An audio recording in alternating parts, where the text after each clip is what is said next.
एवं बर्फ उपचार।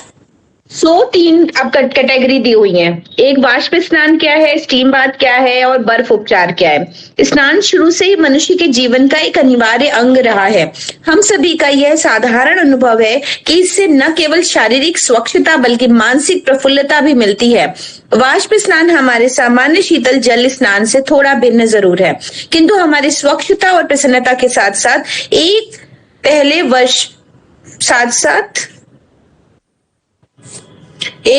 वर्षों ही है, कुछ गड़बड़ है जातियों से रक्षा। शरीर हमारे रोगों की अनेक तरीके से सरल एवं अत्यंत अस्वास्थ्यकर हमारी बताया मुझे मोदी दास विठल दास, अच्छा विठल दास मोदी स्वर्गीय, जिनको मैंने पहली बार पढ़ा और समझा और सुना नेचुरोपैथी क्या होती है। तो आज मैं जो बोल पा रही हूँ इतना वो इन्हीं के कारण है कि इतनी अच्छी प्राकृतिक चिकित्सा सुनी समझी पढ़ी हमने कि उसको मैं जीवन में इतना उतार पाई।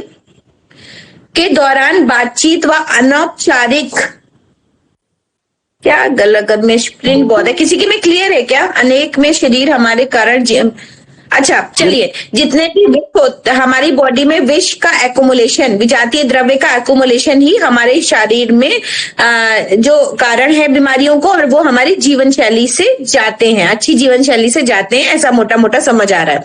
जब तक हमारी रोग का विष इससे स्रोतों निर्गम विभिन्न के शरीर हम तब तक होती नहीं दुर्बल क्षमता प्रतिरोधक क्षमता अच्छा किंतु है स्वस्थ बनने सारण के स्वाभाविक।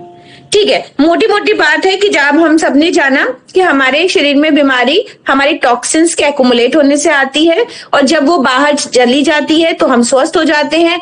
वो सारी की सारी किस पे निर्भर करती है? आपकी रोग प्रतिरोधक क्षमता पे, कि आपकी इम्यून पावर मतलब प्रतिरोधक क्षमता कितनी अच्छी है, और वो ही आपके शरीर से टॉक्सिन्स को मतलब विजातीय द्रव्य को बाहर निकालती है। वाष्प स्नान से शरीर के तमाम रोग को खुल जाते हैं और उनसे अत्यधिक पसीना निकलने लगता है। इसी पसीने के साथ हमारा शरीर का विष भी बाहर निकल जाता है। इसके साथ ही अपने खान पान निरोधक मतलब रोग हमारी सुधार समुचित में रहन सहन उत्पन्न हो जाती है। अच्छा ठीक है, मोटी बात अंडरलाइन कर लीजिए कि हमारी स्किन से पोर्स ओपन हो जाते हैं, रोम छिद्र खुलते हैं और पसीने के माध्यम से टॉक्सिन्स बाहर निकल जाते हैं।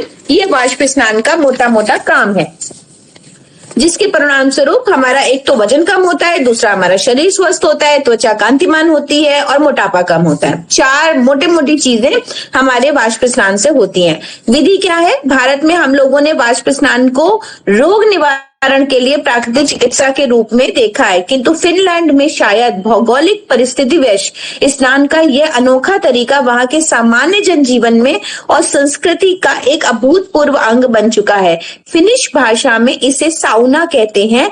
फिनलैंड वासी साउना को एक रोग निवारक सामाजिक इसे बल्कि नहीं रोज की क्रिया के रूप में प्रिवेंटिव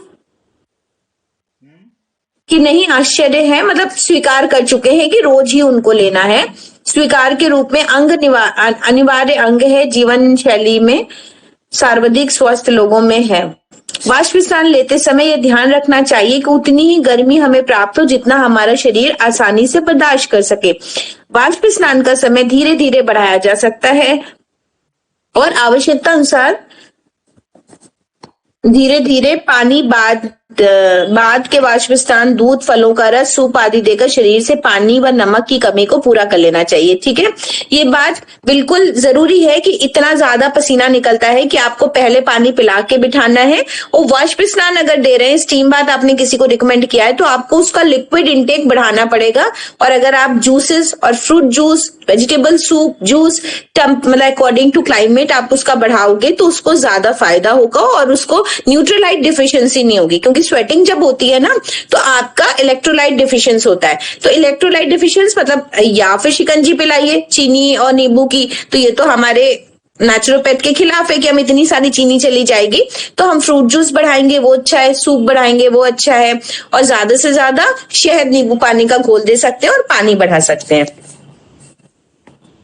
आजकल 5 सितारा होटल में फिनिश साउना का निर्माण करके वाष्प स्नान की सुविधा उपलब्ध कराई जाती है। फिनलैंड में सामान्यतः लोग अपने घरों में 1 या 2 कमरों में या फिर झील के किनारे एक छोटी सी लकड़ी के मकान में साउना का निर्माण कर लेते हैं। एक कमरे में ड्रेसिंग टेबल, कुछ हैंगर्स और उसमें लगा हुआ बाथरूम, दूसरे बंद कमरे में लकड़ी के पटरों की बनी हुई खूबसूरत जिस पर सीढ़ियां सी रैक होती है आनंद लेते हैं। वाष्प स्नान बैठकर निवस्त्र लोग कोने में एक विद्युत हीटर होता है जिस पर पत्थर के कुछ टुकड़े पड़े होते हैं और लोग उन पत्थरों पर थोड़ा उत्पन्न भाप जिसमें रहते हैं डालते हैं। पानी थोड़ा थोड़ा और बढ़ती भाप जैसे जैसे बढ़ती है भाप वैसे वैसे कमरे में पूरी फैल जाती है और कमरे का तापक्रम भी बढ़ता है। कुछ मिनटों में ही लोग पसीने से तर हो जाते हैं।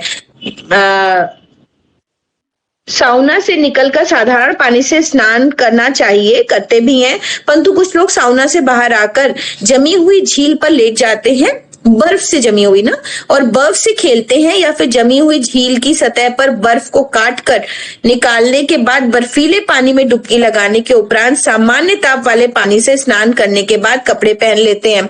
तो यहाँ तो स्टीम बाथ के बाद लोग डरते हैं कि अरे हमको गर्म ठंडा हो जाएगा, है ना। अभी देखो यहाँ पर स्टीम बाथ के बाद तुरंत वो ठंडे पानी में एकदम जा रहे हैं, बर्फ के पानी में जा रहे हैं, है ना, फिर वो नॉर्मल पानी से नहा रहे हैं। तो हमारे क्लिनिक में एक्चुअली हम लोग स्टीम बाथ के तुरंत बाद नहलाते हैं, ठीक है, उल्टा ठंडे पानी से नहाने को सलाह देते हैं कि आप एकदम ठंडे पानी से नहा लीजिए। किंतु जनसाधारण के लिए वाष्प स्नान की बड़ी ही सरल व्यवस्था की जा सकती है। एक बेंत की कुर्सी पर बैठकर कुर्सी सहित अपने निर्वस्त्र शरीर को गर्दन तक कंबल से ढकने के बाद कुर्सी के नीचे किसी बड़े बर्तन में खौलता पानी रखकर वाष्प स्नान लिया जा सकता है। पानी ठंडा होने पर बदलते रहना चाहिए। यदि संभव हो तो स्टोव पर एक ऐसे बर्तन में पानी गर्म किया जाए जिसमें ऊपर से भाप निकलने के लिए एक टोटी लगी हो और उस टोटी से रबड़ की पाइप के जरिए कुर्सी के नीचे भाप की निरंतर उपलब्धता बनाई जा सकती है।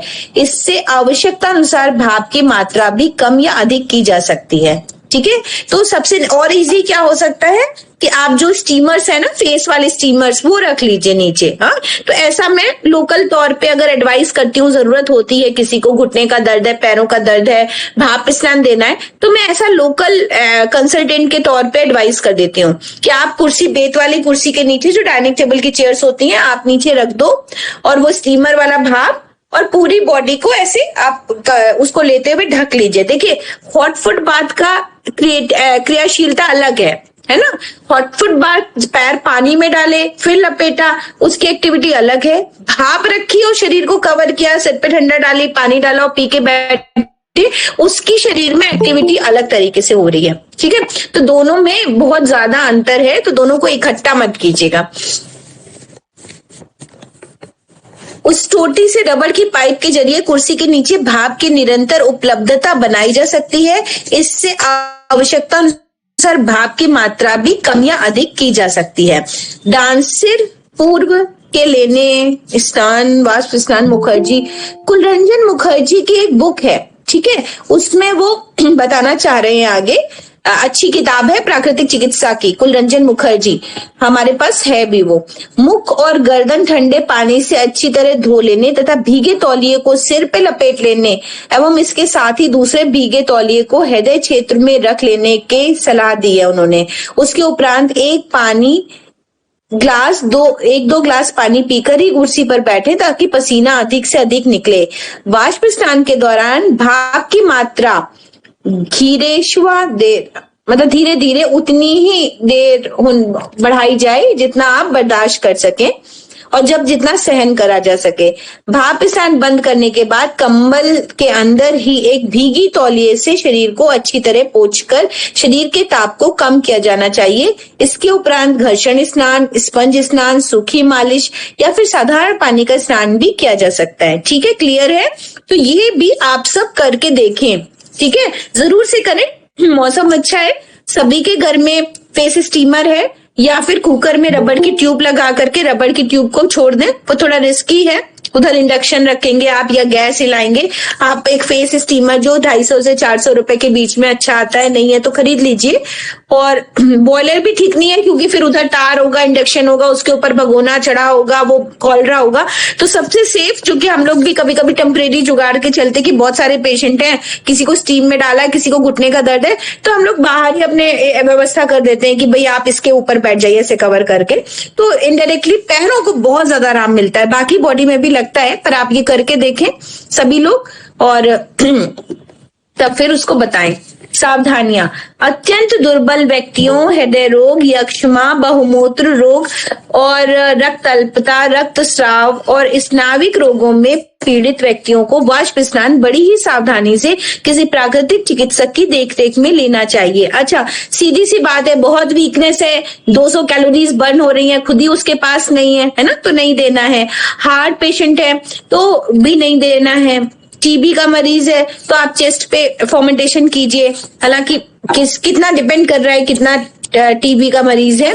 और यूरिनेशन एक्सेस है, अब ब्लड कम है या कहीं से ब्लड गिर रहा है, रिस रहा है, नर्वस सिस्टम डिजीजेस में देखना है कि कितना क्रॉनिक लेवल पे है। अदरवाइज आप थोड़ा सा कॉन्शियस होकर के सभी को दे सकते हैं।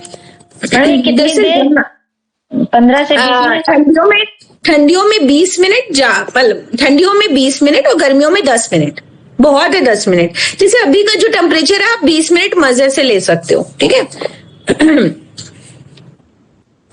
दरअसल जहां एक सीमित समय तक वाष्प स्नान लेने से स्वास्थ्य लाभ होता है, वहीं बहुत अधिक गर्मी से उत्पन्न होने वाले कष्ट काफी जटिल भी हो सकते हैं, क्योंकि हमारा शरीर ताप वृद्धि के प्रति अधिक संवेदनशील होता है। अधिक समय तक बहुत अधिक गर्मी में रहने के कारण विभिन्न प्रकार की ताप जनित विकृतियां उत्पन्न हो जाती हैं। इस संदर्भ में एंथोनी स्मिथ ने अपनी पुस्तक एक्सप्लोरिएशन मेडिसिन का उदाहरण देते हुए लिखा है कि बहुत अधिक ताप में शाखाओं, देह के अतिरिक्त थकान और चक्कर आ सकती है, सूजन भी आ सकती है। शरीर में पानी की कमी और ताप जनित शक्ति क्षय की संभावना हो सकती है, ठीक है। तो पहली बात तो यह है कि हमें स्टीम बाथ लेने के दौरान सिर को ठंडा रखना है, पानी पीना है और उसके बाद हमें शावर लेना है। अगर शावर लेने की ताकत नहीं है तो स्पॉन्जिंग करनी है, ठीक है। तो ये 2-3 जो पॉइंट्स है, इनको आप नोट कर लीजिए।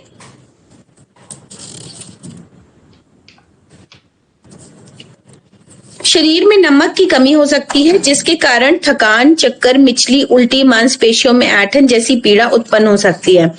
तो मुद्दा यह है कि पानी पीना ही है। पानी की कमी से बहुत सारा कुछ हो सकता है और टेम्परेचर ज्यादा बढ़ाने से भी हो सकता है। तो सिर पे ठंडा पानी डालना है, पानी पी के बिछाना है, ये सबसे ज्यादा ध्यान रखने की बात है सावधानियों में।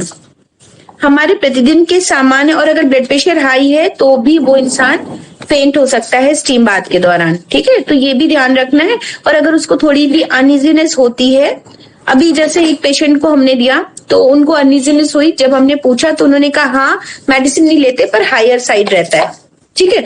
तो वो 5 मिनट में ही उनको सफोकेशन होने लगा। हाँ, ये भी बात थी कि हमारे यहाँ 2 तरह के केबिन है, एक सामना बात तो नहीं है पर पूरा है, आप उसके अंदर चेयर डाल के बैठ सकते हैं, मतलब सिर अंदर है।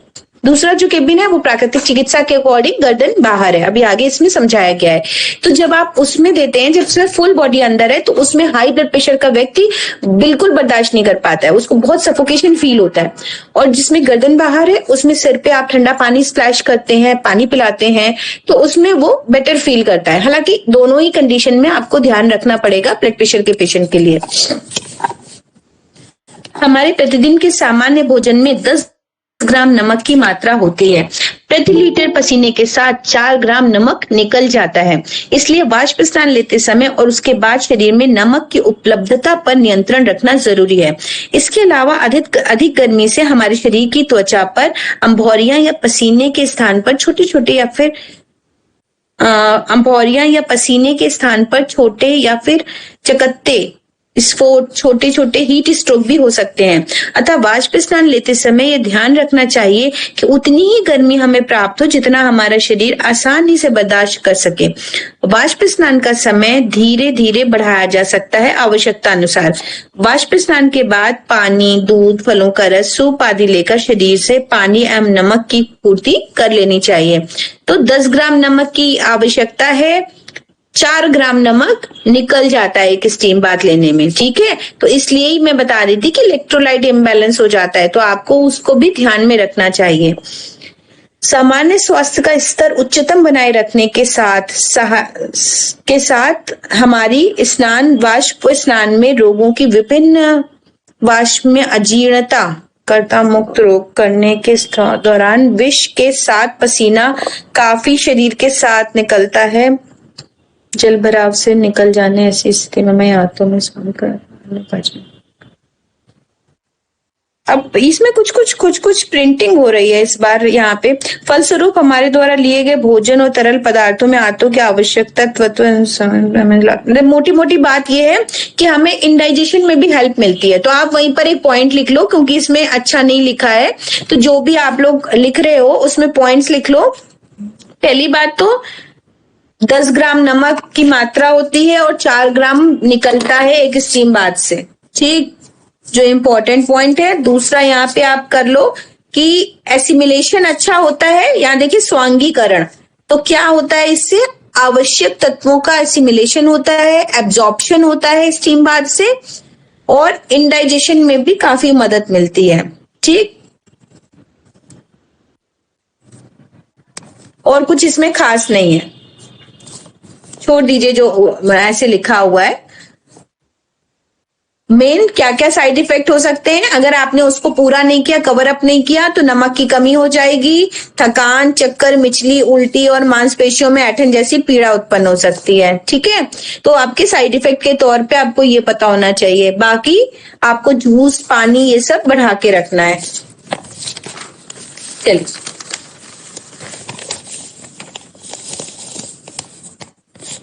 वृक्षोत न निष्कासित रक्तों के रोग से उत्पन्न स्थान में नेफ्राइटिस भी रोगों में बात है। प्राप्त लाभ स्वास्थ्य हमें होकर विसर्जन का विषम स्थान शरीर के ताजे पदार्थों का निवारण सरल हो जाता है, ठीक है। तो आप ना अब यहाँ पे डालो किडनी डिसऑर्डर्स में भी हमारे लिए स्टीम बाथ काम है, अच्छा फायदा करता है। गठिया और जोड़ों का दर्द, कटिवात, आम्रत, तो जो ऊपर लिखा है वो किडनी डिजीजेस लिख लो आप।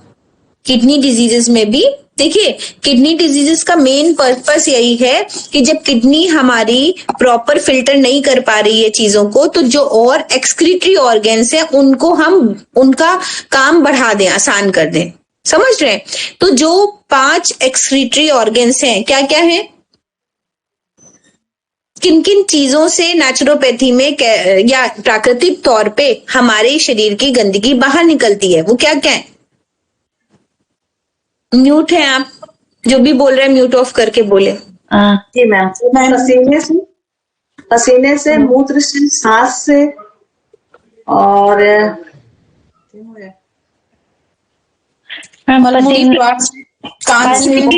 डिफिकेशन पॉटी से, मोशन से। तो अगर हम स्टीम बाथ देंगे तो त्वचा की क्रियाशीलता बढ़ाएंगे, किडनी का लोड कम करेंगे। हम अगर कटी स्नान देंगे तो यूरिनेशन बढ़ाएंगे, और हमारा यूरिनेशन बढ़ेगा तो किडनी की क्रियाशीलता अच्छी होगी। एनिमा देंगे, डिफिकेशन करेंगे, ठीक है, मोशन होगा तो किडनी पे लोड कम आएगा। प्राणायाम कराएंगे तो किडनी पे लोड कम आएगा, ठीक है। तो ऐसी 4 तरीके जिनके माध्यम से हम टॉक्सिन्स को बाहर निकाल सकते हैं, वो हमारे लिए फ्रूटफुल हो सकते हैं।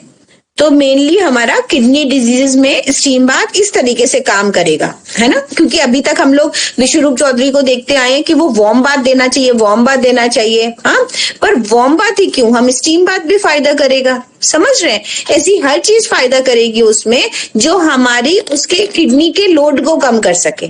तो हम जो और ऑर्गन्स हैं उनकी प्रोडक्टिविटी बढ़ा देंगे, और जब उनकी प्रोडक्टिविटी बढ़ेगी तो फायदा होने लग जाएगा।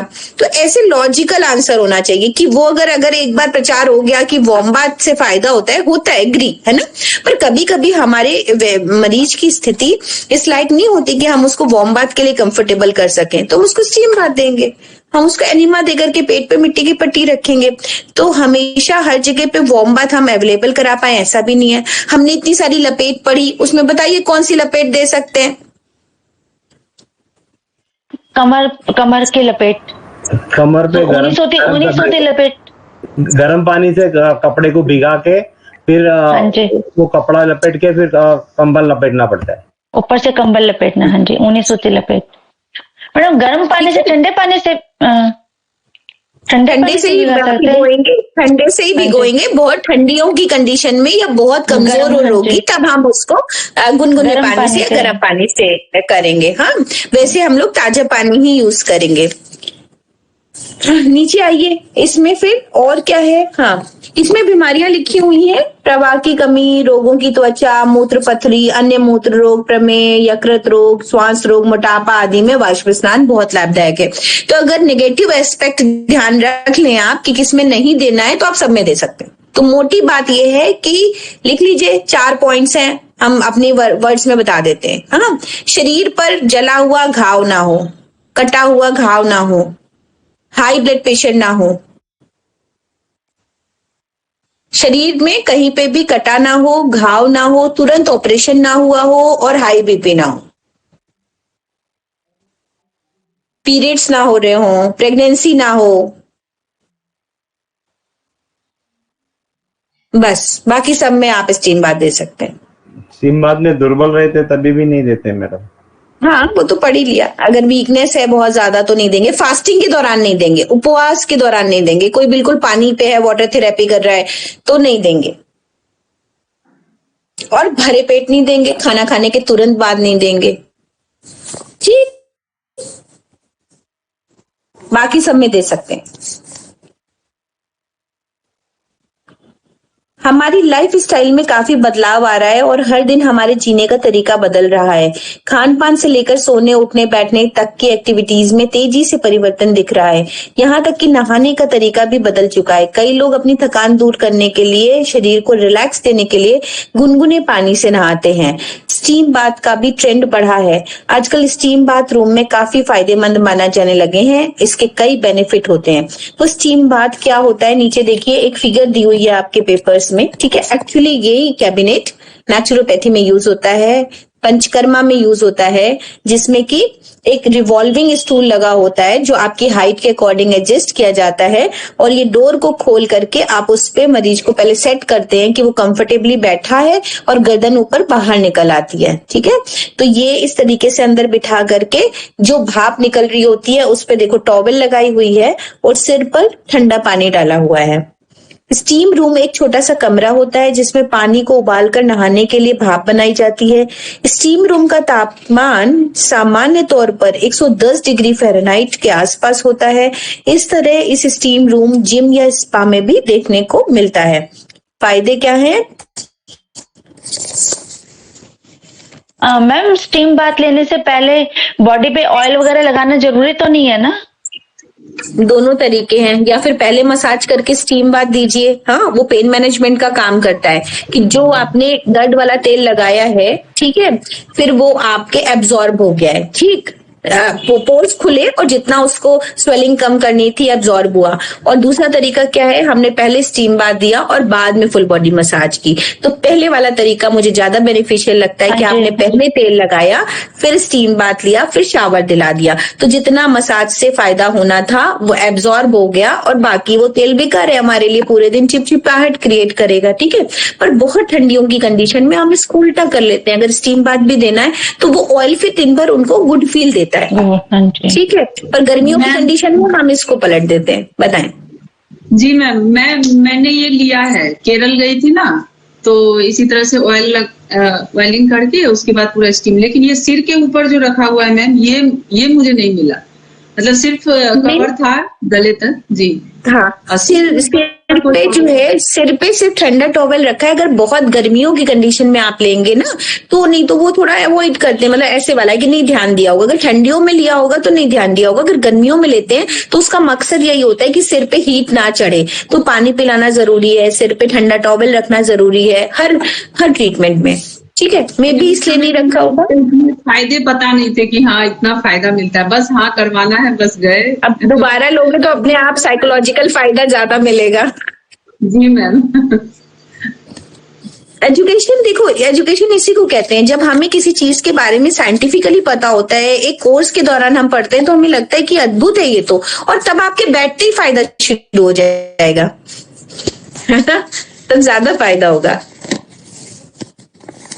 स्टीम रूम में नहाने से चेहरे के छिद्र खुल जाते हैं और स्किन में मौजूद टॉक्सिक तत्व बाहर निकल जाते हैं, जिससे हमारी स्किन ग्लो करने लगती है। त्वचा को चमकदार बनाने में स्टीम रूम बाथ काफी फायदेमंद होता है। मसल्स रिकवरी में मदद, एक्सरसाइज के बाद होने वाली थकान को दूर करने के लिए एथलीट हीट थेरेपी का इस्तेमाल करते आ रहे हैं।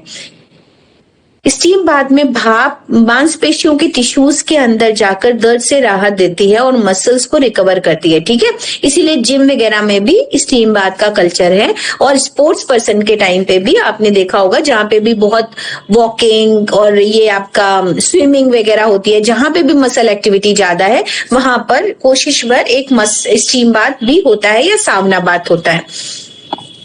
और जितना मैंने सावना बाथ को महसूस किया है, हम पहले बनवाने वाले थे, फिर हमने नहीं बनवाया, मतलब उसकी भी कॉस्टिंग वो छोटे से केबिन की आज से 8 साल पहले 1 लाख रुपए की थी, है ना, छोटा सा बनाने को एरिया वाइज, तो उसमें भी 2 ही लोग आ पा रहे थे। तो वो हमारे को रिलैक्स करता है सिर्फ, ठीक है, हमारे को इतनी हीट नहीं डेवलप करता क्योंकि सिर भी हमारा साथ में गर्म होता है, तो इतनी हीट नहीं डेवलप करता कि हम पसीने पसीने हो जाएं। पर आप अगर ये वाला स्टीम बाथ लेते हैं जिसमें सिर बाहर है, हमारा प्राकृतिक चिकित्सा या आयुर्वेद के अकॉर्डिंग, तो बहुत बढ़िया भाप शरीर लेता है और उसके फायदे भी ज्यादा होते हैं। तो मसल रिकवरी होती है, इससे स्किन ग्लो होती है, टॉक्सिन्स निकलते हैं, इम्यून सिस्टम बूस्ट होता है। स्टीम रूम में बाथ लेने से शरीर को गुनगुने पानी के सामने एक्सपोज करने से ल्यूकोसाइट प्रोत्साहित होने लगते हैं और जिससे हमारी बॉडी को इससे इन्फेक्शन से लड़ने में हेल्प मिलती है। ठीक है, तो हमारी बॉडी में जो ल्यूकोसाइट्स हैं वो बढ़ जाते हैं, WBCs बढ़ जाती हैं, जिससे हमारी बॉडी इन्फेक्शन से लड़ने में हेल्प मिलती है और सर्दी जुकाम होने पर स्टीम रूम बाथ लेने से लाभ मिलता है, क्योंकि वो बॉडी को फाइट करेंगे और नेचुरली ठीक करने में मदद करेंगे।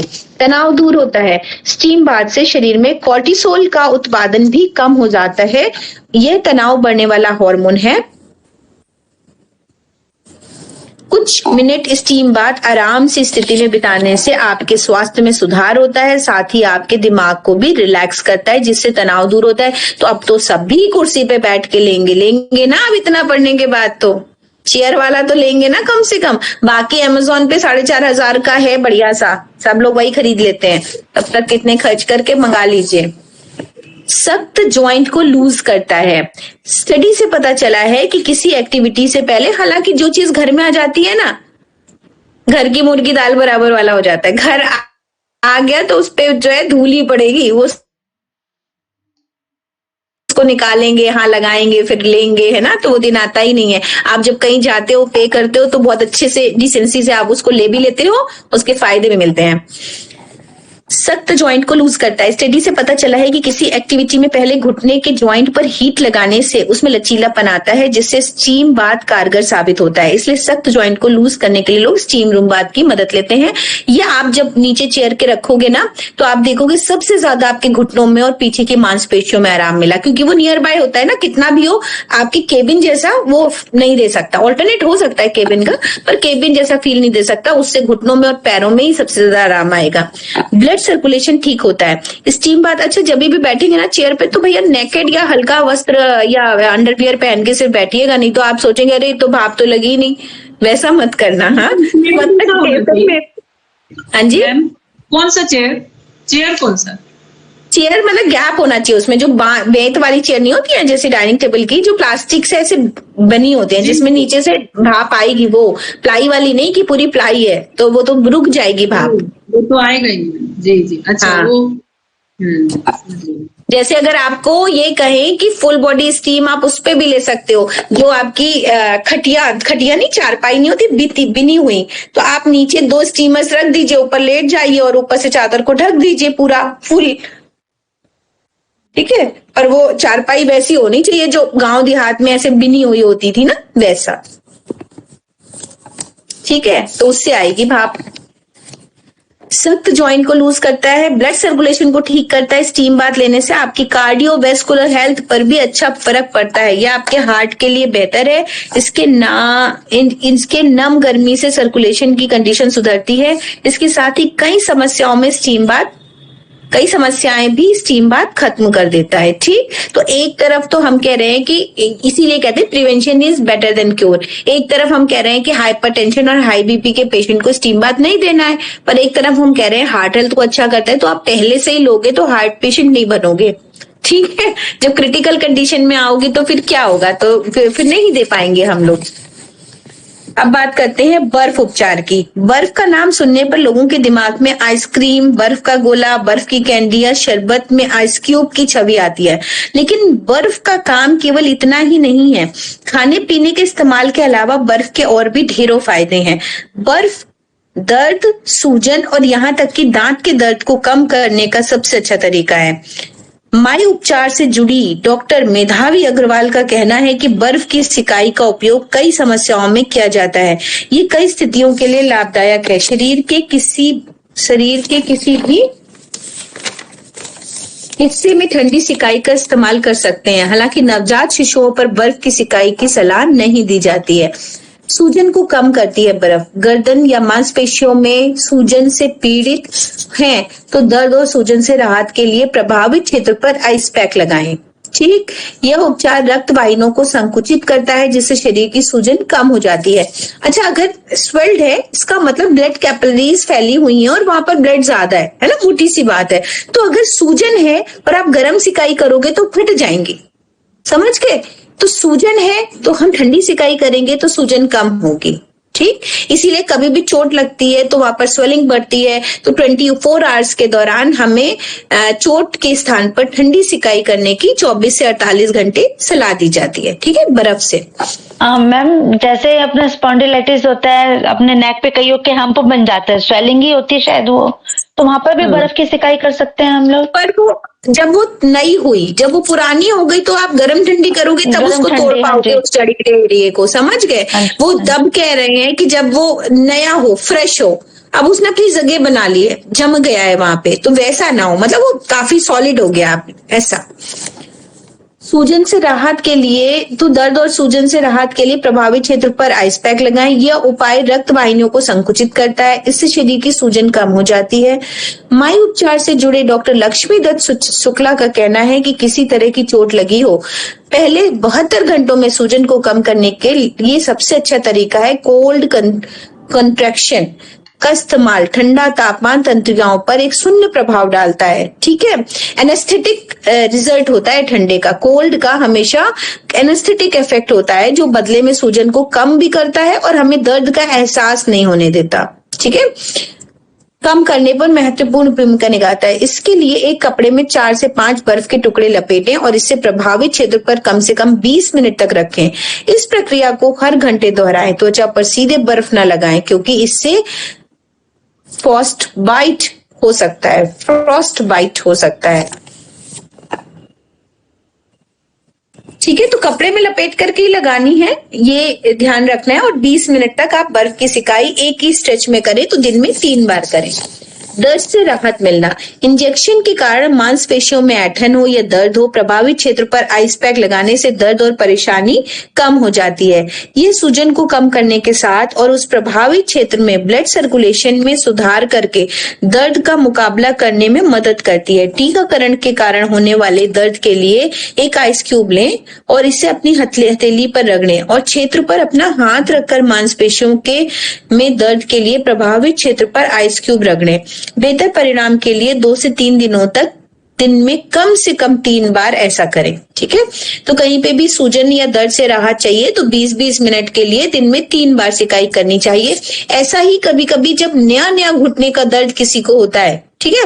जैसे नहीं हो रहा है हमारी आपकी उम्र में, और कोई मसल या लिगामेंट खिंच गया, या अरे कल तक तो नहीं हो रहा था आज ही हो रहा है, ठीक है। तो ऐसे में आप देखो, अगर 3 बार सिकाई करोगे 20 मिनट ठंडी, तो फायदा करेगा, बहुत फायदा करेगा। वो कहेंगे 2 बार के बाद अरे ये तो ठीक ही हो गया, समझ रहे हैं। पर जब दर्द अपनी जगह बना चुका हो, तब आपको गर्म ठंडे उपचार पे आना चाहिए, ऐसा मेरा अनुभव है, ठीक।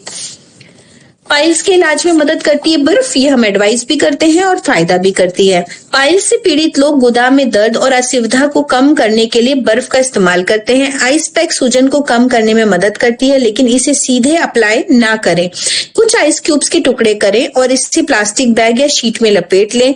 इसे एक साफ कपड़े में लपेटें। अब इसे पीठ के बल पर आरामदायक स्थिति में लेट जाएं और प्रभावित हिस्से पर लगाएं। जब भी दर्द महसूस हो तब अधिक से अधिक 10 मिनट के लिए ऐसा करें। हाँ, तो मतलब हम दिन में 4 बार 5 बार पेशेंट को बोलते हैं, हर 2-3 घंटे पे आप 10 मिनट के लिए एनएस पे, मतलब जो मैंने मड थेरेपी सिखाई उससे भी पहले, है ना, मड में मिट्टी की पोल्टिस लगाई जाती है, पर उससे भी पहले आपके पास हर घर में आइस क्यूब अवेलेबल है। आप उसको कपड़े में लपेटिए और एनएस की सिकाई कीजिए बढ़िया से। हाँ, तो उससे आपका फायदा होना शुरू हो जाएगा। फिर बाकी तो ये है कि जो उसका रूट कॉज है कॉन्स्टिपेशन, उस पे काम करना चाहिए, फाइबर डाइट देनी है, पेट साफ करना है, ठीक। क्योंकि पाइल्स के पेशेंट को आप इमीडिएट एनिमा नहीं दे सकते, तो ये थोड़ा चैलेंजिंग होता है कि ब्लीडिंग पाइल्स है कि मस्से वाली पाइल्स है। पर किसी भी केस में अगर दर्द हो रहा है तो आप पहले उसको ठंडे उपचार से ठीक करो, फिर समझो कि उसको क्या करना है ना, गर्म पानी में बिठाना है कि गर्म ठंडे में बिठाना है। टैन और सन, हाँ बताएं मैडम, ये पाइल्स कितने टाइप के होते हैं? मुझे तो आज तक ये समझ में नहीं आया। लोग कहते हैं कोई मस्से वाला, कोई फिडुला, क्या क्या बोलता है, तो थोड़ा सा प्लीज बताइए इसके बारे में। हाँ, उस पे कर लेंगे एक टॉपिक। अभी इसको खत्म कर दें, आज का टॉपिक है, आज ये हाइड्रोथेरेपी खत्म हो जाएगी। फिस्टुला है और आपका हेमोरॉइड्स बन जाते हैं, मस्से भी, ड्राई पाइल्स होती है तो मस्से हैं उसमें, और या फिर आपका ब्लीडिंग पाइल्स है, ठीक है। तो उसको हम भी एक बार रिपीट कर लेंगे आपको पढ़ाने लायक, क्योंकि कंसल्टेशन अलग तरह का होता है। पेशेंट ने बीमारी बताई, हमने इलाज बता दिया, पढ़ाना है तो फिर पढ़ाना है, ठीक है। तो मंडे हम लोग का रिवीजन क्लास है, सभी को बता दें, हम सब जुड़ चुके हैं। मंडे रिवीजन क्लास है और वेडनेसडे एक रिटन टेस्ट। तो मंडे को हाइड्रोथेरेपी के रिवीजन के साथ साथ हम लोग इस पे भी बात कर लेंगे, पाइल्स पे कितने तरीके के होते हैं और क्या क्या उसमें पॉसिबिलिटी है नेचुरोपैथी से करने की, ठीक। बर्फ के टुकड़े त्वचा को हाइड्रेट भी करते हैं। ऐसा इसलिए है क्योंकि बर्फ में पानी होता है जो त्वचा पर लगाने पर दर्द और सूजन को कम करता है। यही नहीं, माय उपचार से जुड़ी डॉक्टर अप्रियतम गोयल का कहना है कि धूप में ज्यादा समय तक रहते हैं तो चेहरे पर एलोवेरा वाले आइस क्यूब लगाएं। एलोवेरा का शीतल प्रभाव सनबर्न पर असर दिखाएगा। ज्यादा राहत पाने के लिए शरीर के अन्य भागों पर भी आइस क्यूब्स रगड़ सकते हैं। अगर एलोवेरा नहीं है तो खीरे के रस से बने आइस क्यूब्स को चेहरे और त्वचा पर रगड़ें। सनबर्न से तुरंत राहत पाने के लिए आइस क्यूब्स पर गुलाब जल डालकर त्वचा पर रगड़ें, ठीक है। तो ये पता ही है कि आपको सनबर्न है, गर्मी लग रही है, लाल रैशेस पड़ रहे हैं, तो आपको आइस क्यूब लगाना चाहिए। पर डायरेक्ट से ज्यादा अच्छा वही है कि आप पहले कपड़े में लगाएं या ठंडे टॉवल को भिगो करके चेहरे पे लगा लें और फिर धीरे धीरे उसको ठंडा करते रहें। जैसे कोई भी ट्रीटमेंट लेने के लिए हम कहते हैं धीरे धीरे गर्म की तरफ जाओ, इसी तरह धीरे धीरे और ठंडे की तरफ जाओ, कि थोड़ा ठंडा रखा, फिर थोड़ा और ठंडा, फिर बर्फ को कपड़े में लगा करके फिर करते रहे। दांत दर्द को कम करती है बर्फ। बर्फ दांत दर्द से राहत दिलाती है। संवेदनशील क्षेत्र पर आइस क्यूब लगाने से कुछ समय के लिए नसों और मसूड़ों को निष्क्रिय कर देती है और राहत देती है। एक कपड़े में एक आइस क्यूब लपेटें और इससे अपने गाल पर कुछ मिनटों के लिए रखें। खाया हुआ है आपने? कुछ नहीं खाया।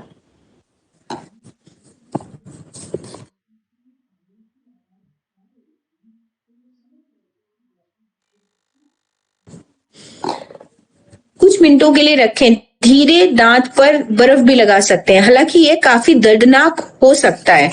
दर्दनाक इन द सेंस की वही है जो हम कह रहे हैं, आपको एनेस्थेटिक इफेक्ट देता है, बस सुन्न कर देता है उस जगह पे।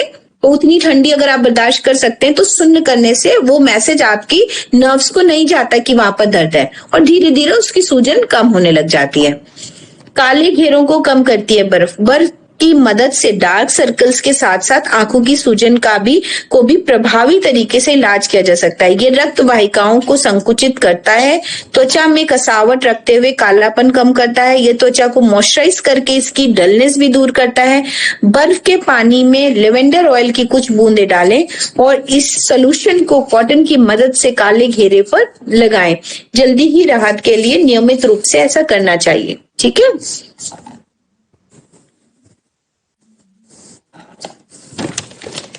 पैरालिसिस के पेशेंट को हम लोग ठंडी सिकाई रिकमेंड करते हैं क्योंकि वो मसल एकदम लूज हो जाती है। तो मसल टाइटनिंग के लिए, स्ट्रेंथ के लिए आइस क्यूब से ऐसे ऐसे थोड़ी देर सिकाई करके फिर हम एक्सरसाइज कराते हैं, तो थोड़ा स्ट्रेंथ भी बढ़ती है और पेन मैनेजमेंट में भी आसानी होती है। या बहुत पैनिक कर दिया, हाथ नहीं उठ रहा है, जबरदस्ती उठा दिया, तो उसके बाद भी आप ठंडी सिकाई का फायदा ले सकते हैं, या अपनी ऊनी सूती पट्टियां जो आपने पढ़ी हैं, हॉट एंड कोल्ड बैंडेजेस। ठीक है। तो अभी है अपने पास 15 मिनट, जिसको जो पूछना है। कुछ हमने होमवर्क दिया था एक क्वेश्चन का, हम तो भूल गए, बताइए जरा क्या क्वेश्चन था। जी मैम, घुटने तक पानी लगना चाहिए, आंसर नहीं आया। पैरों के स्नान को पैरों का स्नान क्यों कहते हैं, ये भी था। नहीं, एक पहले था कि घुटने तक, हाँ, हॉट फुट बाथ में पानी पिंडलियों तक ही क्यों, घुटने तक क्यों, घुटने से ऊपर क्यों नहीं रखना चाहिए। हाँ जी, कौन बताएगा। लीवर में इसका असर पड़ता है सीधे, पता नहीं मैम, नहीं मालूम। मैम हमने लिखा, बताएं मैम। हाँ बताइए। मेजरली जब डॉक्टर जय साहब बताएं प्लीज। हाँ, मेजरली जब अपनी पिंडियां पानी में जाती हैं तो काफी रिलैक्स मिलता है और पूरे ब्लड सर्कुलेशंस का मोशंस वर्किंग करना चालू करता है और उससे रिलैक्स होता है। उसके ऊपर जो भी है वो एरिया में एक तो पानी पहुंचाना मुश्किल होता है और दूसरा उसके ऊपर कोई इतना थाई मोटी होने की वजह से फायदा नहीं होता है। जबकि ये पानी घुटने तक जाता है तो अपने पिंडियों में हल्कापन चालू हो जाता है और पेशेंट बहुत सारा राहत लेना चालू करता है। जी थैंक यू। और कोई हम बताएं। एक्यूपंक्चर के उसमें हम लोग ने एक दूसरा स्टडी भी किया था कि वहाँ पे एक दो पॉइंट ऐसे है कि जो हार्ट को कनेक्टेड होते हैं और जिससे काफी सारा रिलैक्स मिलता है। जिसको छोटी स्मॉल हार्ट करके एक पॉइंट होता है पिंडियों के बराबर नीचे, तो वहाँ पे थोड़ा सा भी अच्छा पानी का बहाव मिलता है तो पेशेंट फ्रेशनेस इमीडिएट फील करता है। जी जी डॉक्टर जयस, थैंक यू। बताएं नीता जी। पैरों के स्नान का उद्देश्य हमारा ये होता है कि जिससे हमारे रक्त संचार को बढ़ाया जाए या उसको कम किया जाए। रक्त संचार को नियंत्रित करके हम किसी जैसे पेट के हिस्सों के अंदर जो हमारे ऑर्गन्स हैं उनकी बीमारी को ठीक कर सकते हैं और ऊपर के हिस्सों को भी हम बीमारी ठीक कर सकते हैं। रक्त के संचार को नियंत्रित करके हमारे शरीर के विजातीय पसीना आता है जिससे हमारे जो विजातीय तत्व हैं वो निकलते हैं और हमारा शरीर स्वस्थ होता है। रक्त संचार बढ़ने से हमारी थकान भी दूर होती है मैम। पहली बात तो अनिता जी, हॉट फुट बाथ में पेट से संबंधित रोग नहीं ठीक होते हैं, है ना। और अल्सर हो तो मतलब दे सकते हैं साथ में, पर उसका कोई मतलब नहीं है। मैडम हाँ, प्रश्न ये था कि पैरों का स्नान, इसमें हॉट फुट बात नहीं है ना ठंडा पानी। मैंने तभी कहा ना हम उसको अपने रक्त के संचार को नियंत्रित कर सकते हैं, हॉट फुट बात देकर भी, ठंडा पानी देकर भी। हाँ, प्रश्न ये था, हमने कहा था ये ट्रिकी क्वेश्चन है, हमने ऐसी मजाक में पूछा है ना।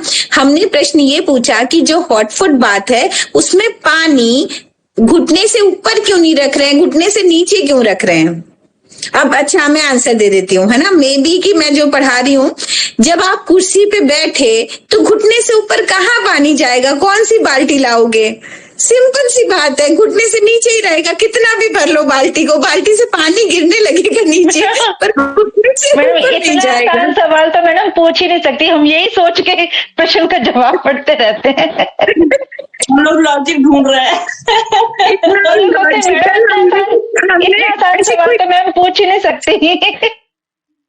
हमने इसीलिए ऐसी क्विक पूछ लिया कि जब आप कुर्सी पे बैठे हैं, पैर मुड़े हुए हैं, तो कितनी भी बड़ी बाल्टी रख लोगे, घुटने से ऊपर पानी जाएगा ही नहीं। सिंपल सी बात थी। मैंने भी बताया कि थाइस के ऊपर वो पानी नहीं जा सकता है। हाँ ठीक है। सवाल तो मैम पूछ ही नहीं सकती, मैम यही सोच मैम सकते आपने हैं। सीरियस होकर पूछा था, इसलिए हम लोग भी परेशान थे कि आखिर जाएगा कैसे, घुटने से ऊपर क्यों नहीं जा सकता, क्योंकि आपने इसको बहुत सीरियसली पूछा था। हाँ, सीरियस हो गए थे हम, हमने कहा थोड़ा दिमाग लगाओ आप लोग। हाँ, और दूसरा क्वेश्चन क्या था? कोई टेबल बनाने को कही थी, बनाई किसी ने? अभी टेबल नहीं बना पाए। है ना? तो अभी 2 दिन है, टेबल बना लीजिएगा जिससे आपको फायदा होगा।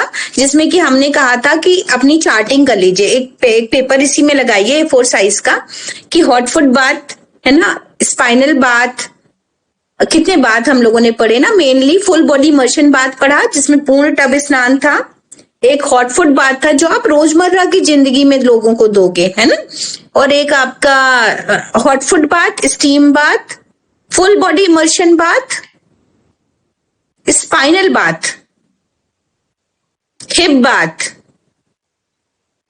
और ऊनी सूती चादर की लपेट, बेडशीट पैक। ठीक है, मोटे मोटे 6 बात हमने पढ़े पानी के।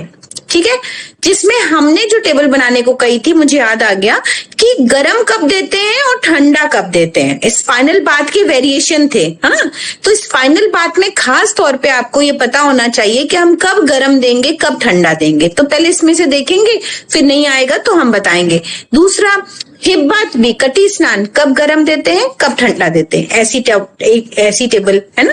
तो कब गरम देंगे, कब ठंडा देंगे, स्पाइनल बाथ के बारे में और हिप बाथ के बारे में। ठीक, हॉट फुट बाथ तो हॉट फुट बाथ ही है, गरम नहान ही है वो। रेयर केसेस में हम उसको गरम ठंडा देते हैं, कभी कभी वेरिकोज वेन्स है या और प्रॉब्लम्स है तो वो रेयर है, पर इसमें तो बहुत फ्रिक्वेंट है कि कब हम गरम देंगे, कब हम गरम में बिठाएंगे, कब हम ठंडे में बिठाएंगे। ठीक, फिर आपकी ये 6 प्रैक्टिकल लिखे हुए हो तो उसके बारे में बेनिफिट लिख लीजिए, मोटा मोटा याद रहेगा।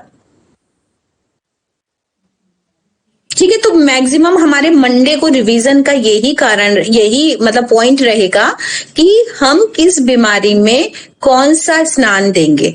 ठीक, ऐसा मत करिए गोलमोल की सारे दे सकते हैं, सारे दे सकते हैं, पर एक एम्फेसिस तौर पे जो उसका पीछे से वो भी आए साइंटिफिक रीजन, है ना, कि जैसे अस्थमा के पेशेंट को हम कटी स्नान तो नहीं देंगे ना, हिप बाथ नहीं देंगे, स्टीम बाथ भी अस्थमा के पेशेंट को फायदा करेगा, पर अगर एक ट्रीटमेंट की बात कहें तो क्या होगा, अस्थमा के पेशेंट को अगर 6 नाम लिए, 6 में से एक ट्रीटमेंट कोई देना हो, वो सबसे ज्यादा बेनिफिशियल पहले नंबर पे कौन सा होगा? Hot foot bath ma'am hot foot bath. ठीक है, हॉट फुट बाथ देंगे। तो ऐसा करके हमें पता होना चाहिए कि कोई भी बीमारी में हमारा मतलब 1 से 2 हो सकते हैं, बस इससे ज्यादा नहीं। आपके बोलने पे 2 हो सकते हैं, पर एक ट्रीटमेंट पर्टिकुलर सबसे फर्स्ट नंबर पे किससे फायदा होगा वो हमें पता होना चाहिए, है ना। फिर ये भी पता होना चाहिए कि सेकंड नंबर पे हम उसको बैंडेज मान सकते हैं चेस्ट पे, हॉट एंड कोल्ड। ठीक, पर फर्स्ट नंबर पे हम हॉट फुट बाथ दे सकते हैं, थर्ड नंबर पे हम वार्म स्पाइनल बाथ दे सकते हैं। ठीक है, तो इसी को हम लोग डिस्कस करेंगे मंडे को। ठीक है, तो सारा डिजीज मैनेजमेंट एक बार पढ़ लीजिएगा आप लोग। मैडम जी नमस्ते। मैडम जी नमस्ते। वो आपने बच्चे के लिए बताया था ना, अभी धूप लगाइए। हाँ, बच्चा पूरा आंखें क्लियर हो गई मैडम जी, बहुत धन्यवाद, थैंक यू मैडम जी। अरे वाह, बहुत अच्छा। उसको धूप लगाई और धूप में बिठाया। छोटा बच्चा 15 दिन का था मैडम जी, उसकी आंखें बहुत लाल थी अंदर से बाहर है, तो उस समय आंखें लाल थी, तो थोड़ा सा ऐसे कंफ्यूज थे भी क्या किया जाए। ये तो मेरे को पता था भी इसमें लाइज आंखों में अपना थूक लगा सकते हैं और माँ का दूध डाल सकते हैं, पर ये धूप का मुझे पता नहीं था, ये आपने बताया, इसके लिए थैंक यू मैडम। तो आपने ये नहीं किया होगा अभी, धूप में ही सीधे बिठाया ना, मतलब आंख में वो थूक और ये सब नहीं किया ना अभी? उतना नहीं किया। हाँ, उसकी जरूरत भी नहीं है ना। छोटे बच्चे को पहले प्रकृति के पास ले जाइए। ये तो सेकंड प्रकृति हो गई हमारी, पहली वही प्रकृति हुई जो आपने दी है, और थूक और दूध सेकंड प्रकृति हो गई जो हमने इजाद की है।